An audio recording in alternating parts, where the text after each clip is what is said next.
Bust down rolling for the hell of it. It's my time to shine, spotlights is my element. Fuck a plain Jane, don't insult my intelligence. I don't plan on selling it, so I don't see the relevance. You niggas having pawn shop nightmares. I'm light years ahead of niggas, even on a light year. Dom Perignon stain the laces of my night ears. Born poor, but I'ma die rich, nigga, life's fair.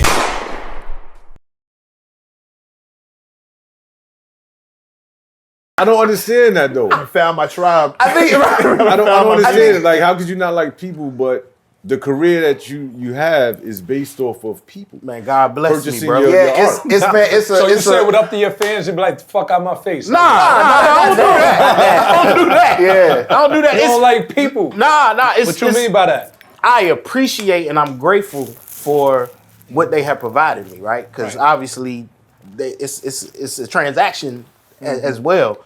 But more than anything, what I appreciate is when people tell me stories like, yo, you know, verse you wrote about your brother, that's the same thing I'm going through. I was like that's the shit for That's me. something else. You know what I mean? That's a different connection for me.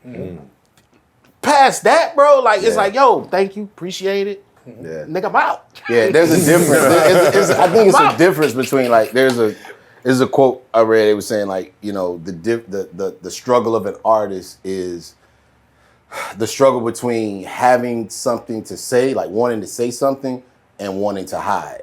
Right. You know what I mean? So it's like, you know, you have that something in you that I want to express this, but once I put it out, once I get it out of me, I'm done with it. Right. You know what I'm saying? Moving on to something I'm else. moving on to something else. But when you work as an artist, like once you put it out, that's day one. Because the crowd is just not hearing this for the first time. So now you got to deal with that. And so, and you know, with the people thing, I think it's just, you know, what me and Pooh had to kind of realize just in our, as just us as just human beings, you know, we just enjoy the craft more than anything else. Just, you know, making the records, writing the songs, doing the shows, like just being present fully in the craft. But, you know, the parties, the being out, the doing like promos, all that. Yeah, that's just not who we are. I mean, like sitting here having this conversation, you know what I mean? Like this was a platform that wasn't even available when we first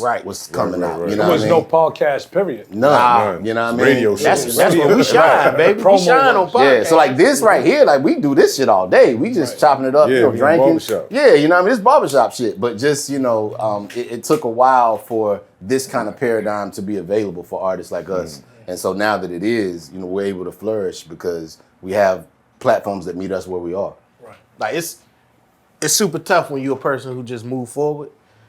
Cause like you said, when you put whatever you putting out, whatever the medium is, that's day one. And you've been living with it for however long. So like, if it's an album, it could be a year. You know, the movie's been 5 years.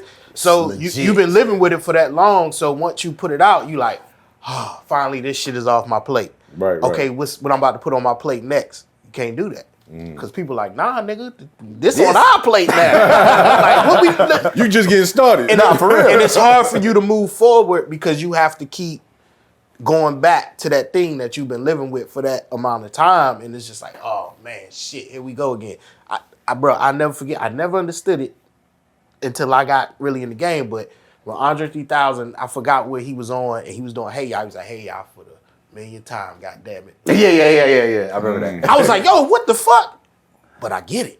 Right, now you get it. Now I get it. As an It's artist. like, okay, I get it. And that's the part of being just a professional part of it where, you know, you talk about that show, you know, that we did at Brooklyn Bowl. You know, our mentality is that every time we take the stage, that is somebody seeing you for the first time. You know what I'm saying? Every rhyme you do, every feature you do, it don't matter if, I mean, I had people hit me, yo, man, you remember, yo, I heard you on this record you did so and so and so. And it's like some shit we did on tour in Europe just after a show. We wasn't even thinking like, all right, cool. You killed that shit. You never know what's gonna be somebody's first exposure to you. You know what I mean? So every show, every verse, everything, like you gotta bring your A game on that shit. And that was something that we always kind of kept in mind just because, you know, that could be somebody's first time seeing you and you can't get that first impression back. Like that may be the only time you catch them. You better come with your shit, you know, every time, you know what I mean? And I think that's something that really kept us alive, you know, throughout these years. It's part of the Gotcha. work that it's what you're obligated to do. It's what you signed up for. 100%. Absolutely. This is what But came you don't. with. But you don't sign up for that at a time when you guys were just chasing the passion. Nah, you sign up The for No, art you of always music. you always sign when up. you put it out for public consumption, you sign up for It it. doesn't Yeah, belong to but you. don't this is what belong- I'm saying. I'm Yeah. saying at the inception, right? Back in college, right? When you guys went to school and you're creating and doing what you're doing, you're like, yo, I just love this shit. Absolutely. I love Mos Def. I love Questlove. I yeah. love this person. I just want to be a part of the art form. It's just a look. Nah, 100%. And then after you sign, you sign your John Hancock pause. Then you're like, you're like, oh shit, this what this shit come with? that part. But that's the part about being a professional, right? Right. Like I always tell people, like I'm a professional. Like I understand what I signed up for, so I'm not gonna, like I ain't gonna brush people off. Like, fuck out of here. I ain't gonna do that. You know what I'm saying? That's unprofessional. You know what I mean? So you know what you signed up for, but that don't make it easy. yeah, it's still work. But nobody told you it was gonna be. Right. Nobody ever said that the thing you wanted was supposed to be easy. Right. The life you want is on the other side of the work you refuse to do. 100%. Or the thing risk, you're avoiding. the risk you refuse to take, or the situations that you are avoiding, the things that you don't want to deal with. But the life you want is directly on the other side of that. That's what every client I've ever had, I've always had to have that conversation.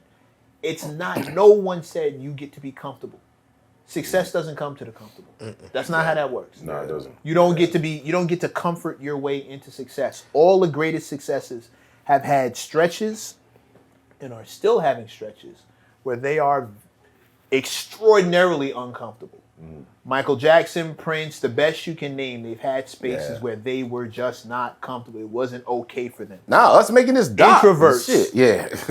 On Very stage very after the show, Right. Like shaking hands, kissing babies, Bro, taking pictures. it's so crazy for me. Like every time I'm in New York, I relive this.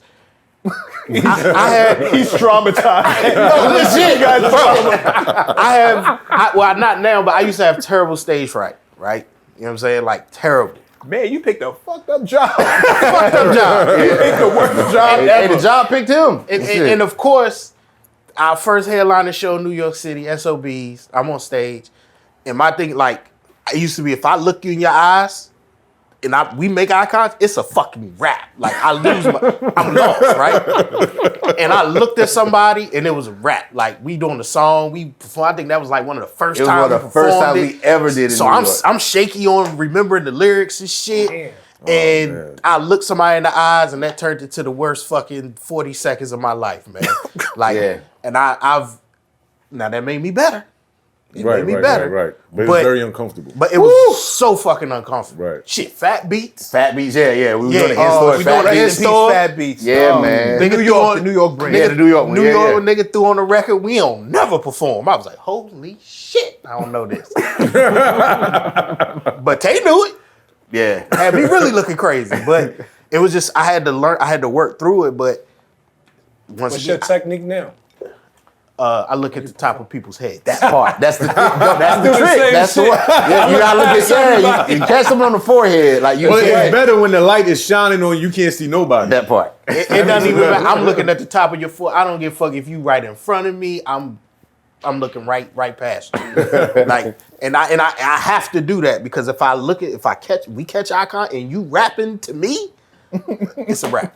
So I just touch your just know how to soul. recover. I just know how to recover now. I can recover. And we cover each other like on stage. Yeah. Like we'll cover each other. Like I mean, we know each other's This verses. nigga machine, man. He know everything. Nah, I had to spend so much time, like, because I was, mixing the records and, like, so I listened to him way more than, like, he would listen to, you know what I mean? Because I'm listening to shit all the fucking time. So if he ever got off whatever, I was just like, all right, I would just, we have all kinds of little secret Tricks tricks that we do to cover each other and to keep it smooth. Did you call yourself the big boy of this situation? Yeah. That's what he said, yeah. Did you? When you talk about in comparison to Andre. That just because he wasn't talking about size. You really talking about? That was a That was a major pause, bro. That was wicked, bro. Whoa. We Way out of line. We are. Cameron would be disgusted. Yeah, we got company. Do you? Right.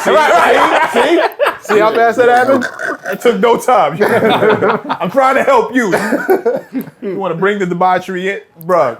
That big boy line though, that caught me off guard. Explain that. Nah, see, a lot of people look at Big Boy because Andre's phenomenal, right? We all know he's phenomenal, but they don't pay attention. Somebody actually, what's his name? DJ Styles, whatever. I think that's his name on Twitter. He was like, "Yo, I watched the doc. I went back and re-listened to y'all catalog from start to Made a Little Watch. Yo, we got to give Rapper Pooh his flowers, man.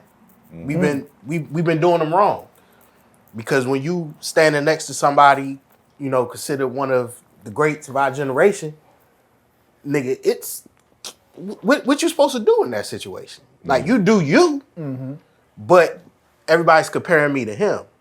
Just like everybody comparing Big Boy to Dre, you can't do that. You got to listen to. You have to listen to them individually for what they bring. And for me, the thing with LB, the thing that I always loved and studying hip hop, you know, there has to be dynamic.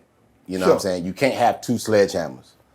You know what I mean? Otherwise, it's just like, you know, it's like, dude, you know. And I keep going these quotes that have kind of informed me over the years, but I remember it was a quote from Gary Trudeau. He was the guy that wrote Doonesbury. It's like a political cartoon for years. You know what I mean? And he said, you know, if you write about Vietnam on Monday, you got to write about basketball on Tuesday.